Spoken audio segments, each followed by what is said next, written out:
چترال سے اپڈیٹ دیں گے۔ چترال میں ناروا غیر قانونی لوڈ شیڈنگ کے خلاف ڈسٹرکٹ بار ایسوسی ایشن کے زیر اہتمام بائی پاس روڈ میں احتجاجی مظاہرہ کیا گیا۔ بار کے صدر ساجد اللہ ایڈوکیٹ اور دوسروں نے کہا کہ چترال بازار میں بغیر اعلامیہ کے ناروا لوڈ شیڈنگ کروانا قابل افسوس اور محکمہ وابڈہ چترال کی نااہلی کا منہ بولتا ثبوت ہے۔ تفصیلات کے مطابق چترال ٹاؤن میں گزشتہ 72 گھنٹوں سے بجلی غائب اور ٹیلینر سروس بند ہے، جس کی وجہ سے لوگوں کو شدید مشکلات کا سامنا ہے۔ چترال ٹاؤن میں گزشتہ 72 گھنٹوں سے بجلی غائب اور ٹیلینر سروس بند ہے، جس کی وجہ سے لوگوں کو شدید مشکلات ہے۔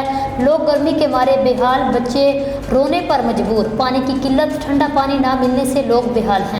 فضل الرحمان جنرل سیکرٹری جمعیت علماء ٹاؤن، یہ آج غیر اعلامیہ لوڈ شیڈنگ کی وجہ سے چترال بھر میں بجلی لوڈ شیڈنگ جاری ہے، بدترین لوڈ شیڈنگ ہے۔ حالیہ چترال بدترین لوڈ شیڈنگ سے دوچار ہے، جس کی وجہ سے گھروں میں جو اشیاء فریج میں رکھے ہوئے تھے وہ بھی خراب ہو گئے، اور جو کاروبار ہے، جو جن کی کاروبار بجلیوں سے وابستہ ہے، وہ بھی ٹھپ ہو کر رہ گئے ہیں، اور چترال بھر میں حالات انتہائی مخدوش ہے۔ اور بجلی وافر مقدار میں ہونے کے باوجود یہ غیر اعلانیہ لوڈ شیڈنگ کو ہم مسترد کرتے ہیں۔ ہم وفاقی حکومت سے مطالبہ کرتے ہیں جلد سے جلد لوڈ شیڈنگ کا سلسلہ ختم کیا جائے، اور صورت دیگر ہم اہالِ چترال احتجاج پر مجبور ہو جائیں گے، جس کی تمام تر ذمہ داری وابڈہ پاکستان اور وفاقی وزیر پانی بجلی کے اوپر ہوگا، جس کے لیے ہم آج اعلان کرتے ہیں۔ سر، آپ کا ایم این اے کہاں سے ہو رہا ہے؟ آپ کے ایم پی اے کہاں سے ہو رہا ہے؟ اس وقت کے کیا مطالبہ ان سے ہیں؟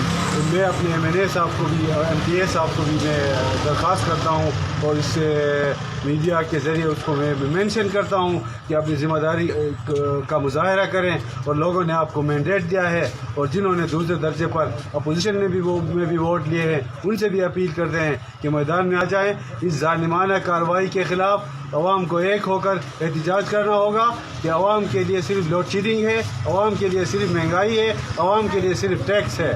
اگر سرکاری ادارے کے لوگ چترال دورہ کرتے ہیں تو چترال میں ایک لمحے کے لیے لوڈ شیڈنگ نہیں ہوتی۔ جب ادھر کوئی نہیں ہے تو ادھر بہانے سے لوڈ شیڈنگ کیا جا رہا ہے، اور چترال کے عوام کو اس عذاب سے دوچار کیا جا رہا ہے، جس کی تمام ذمہ دار کون ہے؟ وفاقی حکومت اس کا ذمہ دار ہے، اور وابڈہ اس کا ذمہ دار ہے، اور انشاءاللہ العزیز، اور ہم اس میڈیا کے دور سے ان سے پوچھتے ہیں کہ عوام اس لیے بل دے رہے ہیں، اگر خبر ایجنسی میں اگر دوسرے علاقوں میں لوڈ شیڈنگ ہو رہی ہے تو وہ ہم بل نہیں دے رہے ہیں۔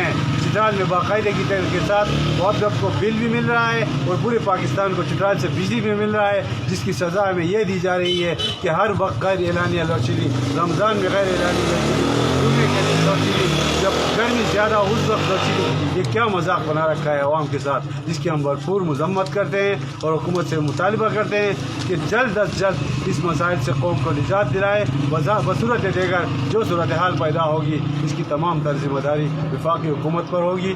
ہم ایک بار پھر وزیر اعظم سے اپیل کرتے ہیں کہ پسماندہ علاقے کے ساتھ اس ستیلے مات سلوک بند کیا جائے۔ بہت شکریہ۔ نہ کوئی اس کے پیچھے جا رہا ہے، نہ کوئی کال کر رہا ہے، نہ کوئی پتہ ہے، نہ کچھ بھی پتہ نہیں ہے۔ ہمیں پتہ کر کے پھر یہ لوڈ شیڈنگ کرنا چاہیے تھا۔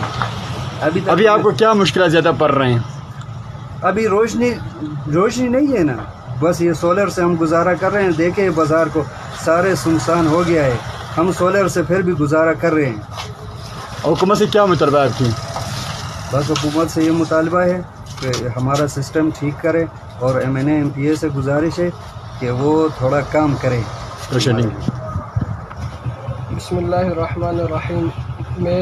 میرا نام عبدالباسط ہے، اور میرا تعلق چترال سے ہے، اور ہمارے لیے سب سے مشکل مسئلہ بجلی کا مسئلہ ہے۔ ہم بل دگنا تکنا ادا کرتے ہیں، لیکن پھر بھی بجلی صحیح طریقے سے ادھر لوڈ شیڈنگ اتنے ہوئی ہے کہ گرمیوں میں بھی ابھی اتنی شدت سے گرمی ہے، صبح سے لائٹ ابھی نہیں ہے، اور ہم اتنی مشکل میں زندگی گزار